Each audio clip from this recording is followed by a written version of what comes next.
Okay, folks. Good morning, good afternoon, and good evening, wherever you are. Kung nasan man kayo sa mundo. Ah, so, what's cooking today?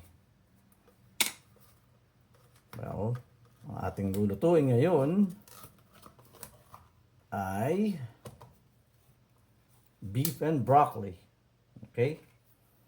So, ito na yung beef natin na ano yan, shaved beef.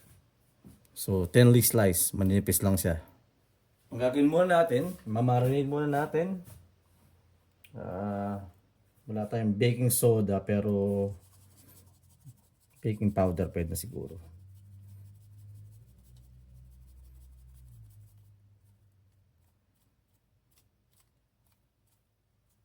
Okay, tama na yan. Baka masyadong pumait. Tapos lalagyan natin ng cornstarch. Diba? Lagyan tayo ng konting cornstarch. Pwede na yan. And then, egg whites. Or egg white. Isang itlog lang naman lalagay natin dyan eh.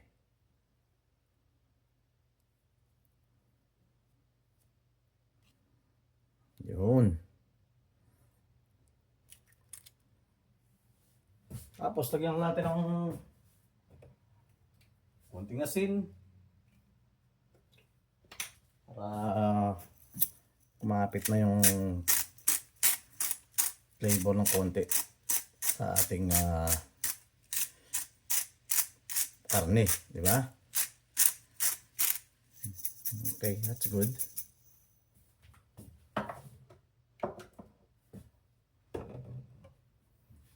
Alright, so haluin lang natin siya.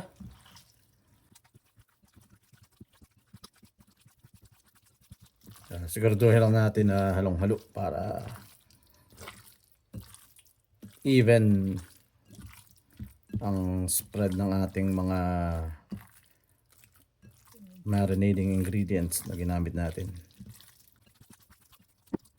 So, mamarinate natin siya ng mga at least half an hour. Pwede mo sa marinate from half an hour to 1 hour. Siyempre, mas matagal ang marinade, mas maganda, di ba? So, we'll be back. Okay, so mga kalahating oras na itong naka-marinade. Lalagay lang natin ng another 15 minutes nating ma-marinate pa. Pero at this point, lagyan na natin ng konting pa-flavor, no? Lagyan natin ng konting sesame oil. Pampabango lang. Tapos, konting toyo. Para magkaroon siya ng savory flavor, di ba? Lagyan natin ng konting toyo.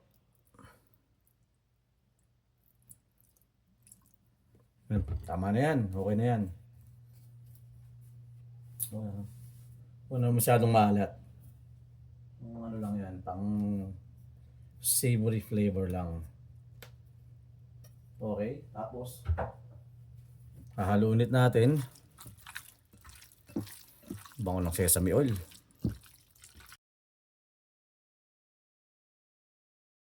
Okay. So, another 15 minutes. Simulan na natin lutuin.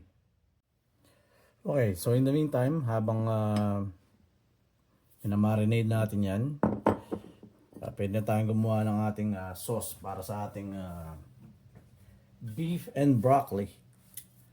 So, simple lang gagamitin natin, di ba? Gamit tayo ng oyster sauce, black pepper,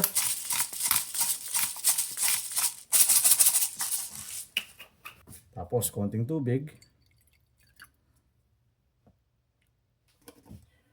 Alright. Konting cornstarch.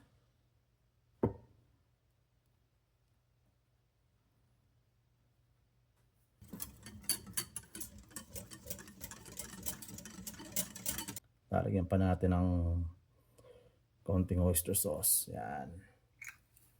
Baka masyadong lumapot eh.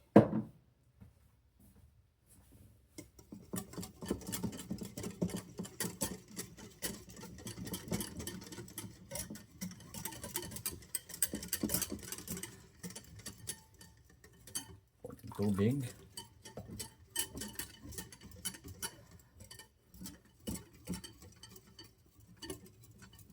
At least kung medyo malapot sa mamaya, kasi sandali-sandali lang lulutuin to eh. O kung hindi masyadong malapot, pwede rin dagdagan ng cornstarch. Either way, pero ito na yung ating pinaka-sauce para sa ating beef and broccoli. So, ang apoy natin, high heat. Dahil madali lang natin lulutuin to. Pag talaga lang mo ang luto, lalo sa beef, baka kumunat pa. So, parang ano lang siya. Hindi naman rare, hindi naman overcook. Siguraduhin lang natin na mainit talaga yung kawali natin. Okay, so lagyan natin ng mantika.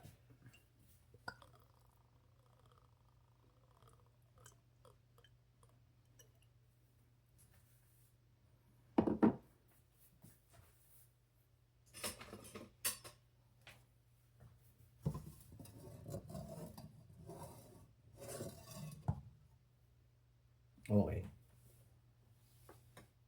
Ngayon, nalaglag natin ng 3 pirasong bawang, mince, no? Sandali lang. Baka masunog. Lagyan na natin tong ating beef.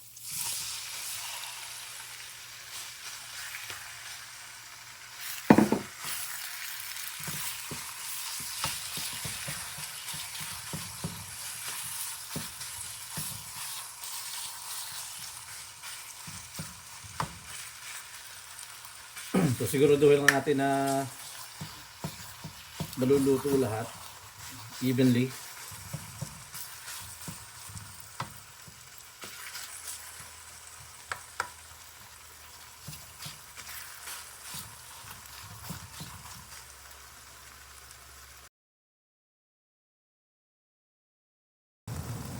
Okay, so ito natin.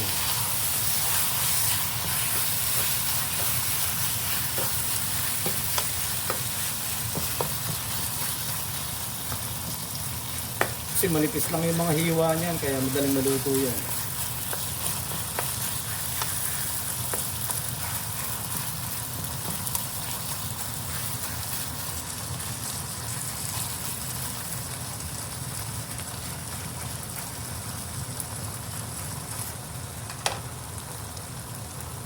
Smells good.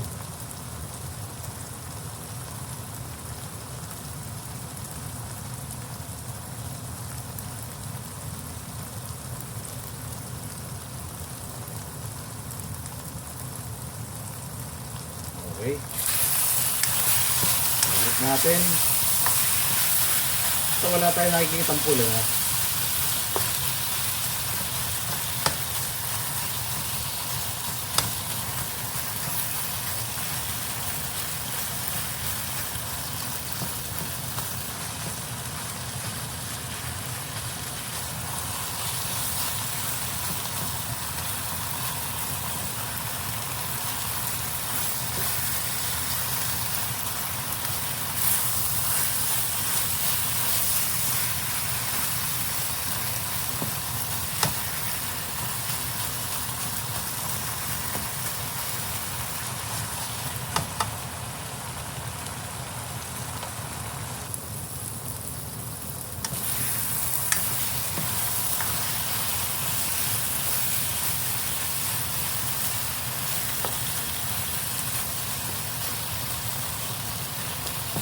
Yan, medyo napapantay na yung kulay. Wala nang pula-pula.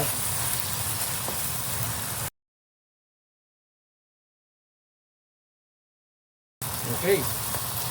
So lalagyan natin yung broccoli natin. Yung broccoli natin, frozen to eh. frozen yan. Pero, siyempre, maganda yung sariwa, kaso wala tayong sariwa ngayon. Pero okay naman yan. Maganda pa rin ang kulay. So, mix lang natin yan.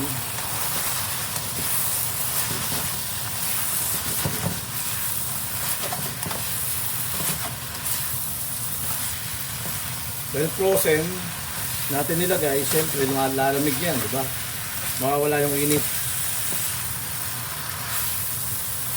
So at this point, lalagyan natin tong sauce na ginawa natin.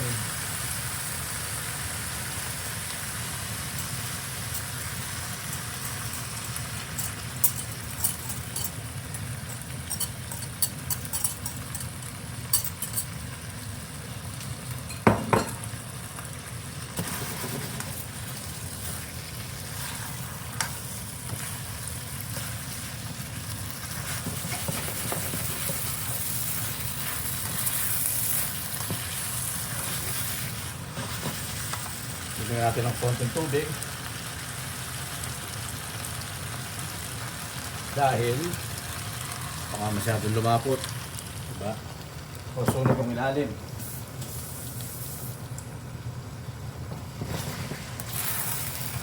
Yeah, sunog ang ilalim.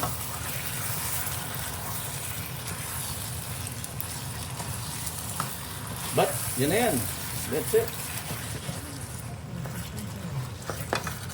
Patayin natin. Take it off the heat. Yan. That's our beef and broccoli. Natin kung malambot. Okay, tingnan natin kung malambot at masarap. Okay.